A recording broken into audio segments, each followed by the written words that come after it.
Mikel Arteta appeared to have a significant change in his stance on refereeing decisions following a controversial call against his Arsenal team. The manager was visibly upset after Arsenal's first Premier League loss this season to Newcastle. There were multiple contentious aspects surrounding Anthony Gordon's second-half winning goal that prompted a VAR review. Arteta's post-match reaction involved strong criticism, labelling the decision as embarrassing and a disgrace, directing his frustration towards PGMOL. This reaction came shortly after he had previously advocated for more understanding toward referees in the past weeks. The Arsenal boss said, "We've been taking it up for months. There is too much at stake. We put in so many hours. I'm here to represent the football club and to get my team to compete at the highest level. The margins are so small that it's a disgrace and embarrassing." He also added, "You look at the images and I don't know how to feel. I am wasting my time. We are wasting our time. I don't want to be in the hands of people. It is difficult enough to compete against this really good team. The way we play, the way we compete, it is embarrassing. There is too much at stake." It's been acknowledged by officiating bodies that errors have occurred, even though less than a third of the season has passed.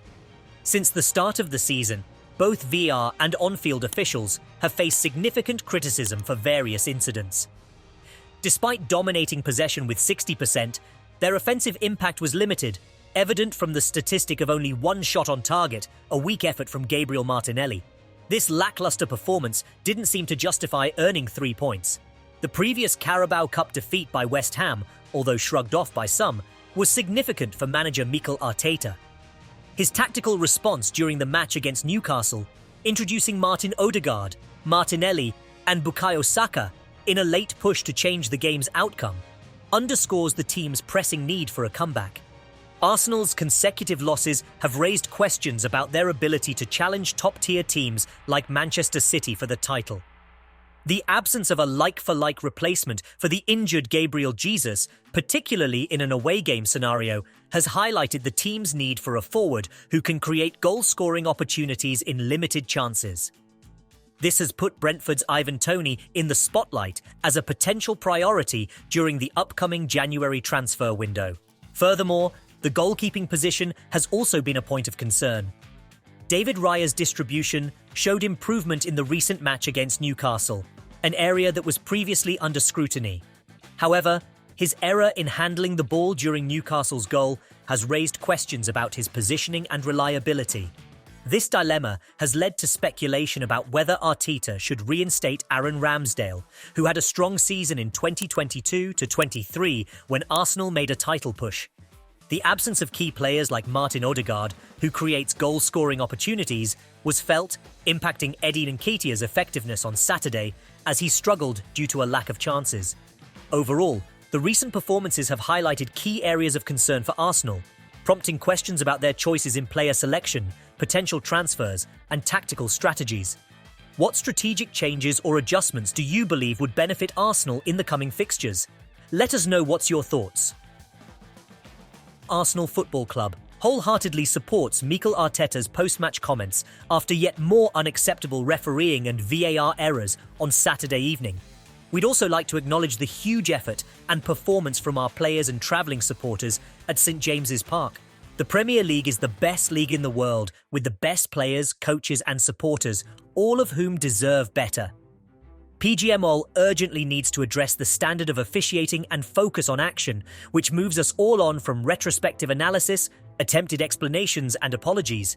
We support the ongoing efforts of Chief Refereeing Officer Howard Webb and would welcome working together to achieve the world-class officiating standards our league demands. Neville believes that the Gunners have taken their statement too far, a sentiment similar to Liverpool's actions following a disallowed goal against Tottenham the previous month. I played for a club where a manager went mad after games if we felt a decision had gone against us, Neville posted on social media. You feel like it's us against the world. I get it. Everyone hates us. The refs are out to stitch us up and there's bias v us. However, I can never remember the club writing letters undermining the system and the whole refereeing community. Arsenal's letter and even the Liverpool statement a few weeks ago, they had a genuine bad one versus them, are inappropriate. Keep such conversations private.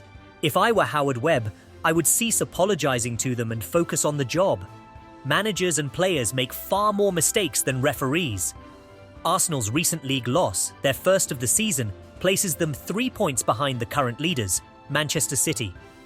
Goalkeeper David Raya expressed frustration with the officials for not penalising Joelinton for what he described as a big foul on Gabriel in the build-up to Gordon's strike. This defeat marks Arsenal's second consecutive loss, following their midweek defeat in the Carabao Cup against West Ham. What's your perspective on the differing viewpoints between former players and the club's public statements? Let us know what's your thoughts. The accolades for Eddie Howe and his management at Newcastle United are well-deserved. Despite facing an injury crisis with at least 6 players sidelined and Sandro Tonali banned for 10 months due to breaching betting rules, Howe's squad continues to deliver match-winning performances. The situation has required fringe players and those returning from injury to immediately integrate into the team, and they've responded positively to the challenge. Jamal Lascelles, in particular, has stood out since his return to the team following Sven Botman's knee injury. His performances have notably bolstered Newcastle's defensive line, as demonstrated in the recent match against Arsenal, where he effectively curbed the opponent's forward play. While the post-match discussions might revolve around the triple VR check and Arteta's reactions, there are internal matters that Arsenal must address. The loss to Newcastle brings their own concerns to the forefront, prompting a need for reflection and potential adjustments within the team. If you're as passionate about sports as we are, don't forget to hit that subscribe button below so you never miss an update from us.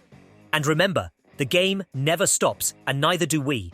So until next time, keep chasing your sports dreams, keep cheering for your favourite teams, and keep being awesome sports fans. This is KitKatch, signing off. See you in the next video.